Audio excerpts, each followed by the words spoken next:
Throughout history, there were punishments worse than death. Not to kill, but to make suffering a public show.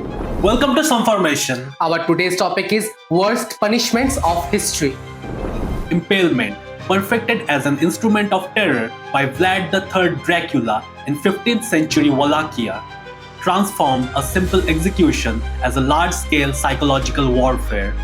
The process involved carefully inserting a sharpened pole into victim's body through the rectum, female genitalia, or abdomen. Skilled executioners knew how to position the stake to avoid all the vital organs, allowing the victims to remain alive for days as gravity pulled them downward. The most horrifying aspects were the mass impalments Vlad conducted. After the Battle of 1462 with Ottomans, he created a forest of 20,000 impaled victims, stretching for miles outside his capital. Contemporary accounts describe the scene as so overwhelming that the Ottoman Sultan Mehmed II, no stranger to violence himself, retreated in horror at the sight and smell. The poles were often arranged in geometric patterns, with victims placed at different heights according to their status. Some were impaled upside down for added humiliation. Vlad's notoriety for these kind of mass impalement earned him the nickname Tempest, meaning the Impaler, and inspired Bram Stoker's novel Dracula centuries later.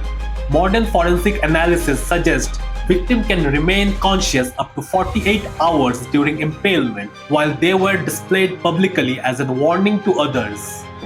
The blood eagle was perhaps the most controversial of all the ancient punishments. According to Norse sagas, this execution was reserved for the most heinous crimes, particularly the murder of one's father or the king.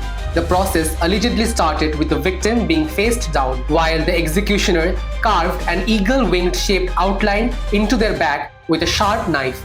The ribs were then severed from the spine with an axe or a special tool and pulled outwards to resemble the wings, leaving the lungs exposed. Some versions describe the lungs being pulled out from the opening, creating the flapping effect of an eagle's wing. The victim would die due to a combination of shock, blood loss, and suffocation due to their collapsed lungs. While some scholars argue that the blood eagle was more symbolic than literal, recent archaeological findings suggest that some aspects may have been possible. Skeletal remains from the Viking sites show precise cuts consistent with the described procedure.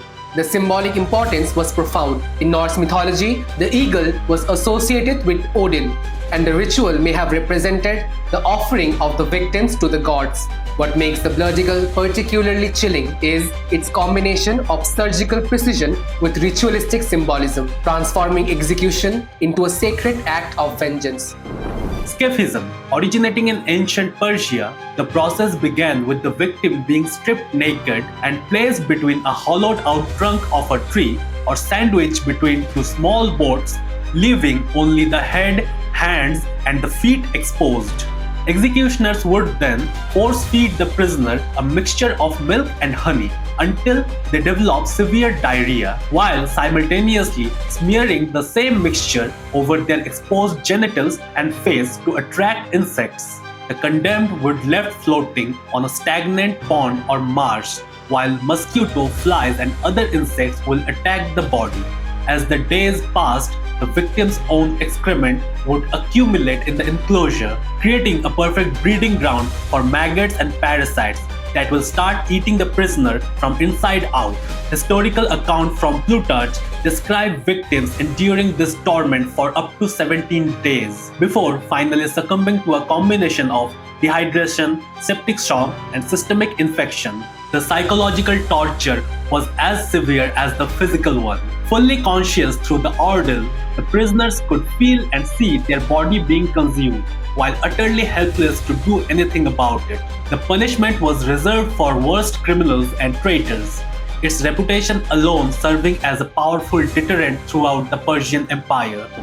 Flaying. The practice of flaying was a complete or partial removal of a living person's skin, representing one of the most symbolically potent forms of execution across multiple civilizations.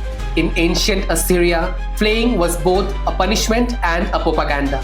Stone relics from Nineveh depict prisoners being skinned alive while their king watches, the artwork serving as a warning to potential rebels. The Aztecs elevated flaying to a religious art form, where the priest would perform elaborate rituals wearing the skin of a sacrificed victim until the skin naturally decomposed.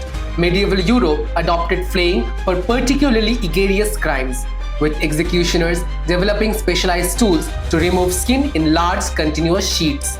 The process typically began with making careful incisions around the ankles and the wrists, then slowly removing the skin from the underlying tissue, using knives or blunt instruments to prolong the agony. Some accounts describe executioners using salt, vinegar, or boiling liquids on the exposed flesh to intensify suffering. In particular cases, the removed skin would be tanned and displayed. The English hung William Wallace's flayed skin in Newcastle as a warning to Scottish rebels.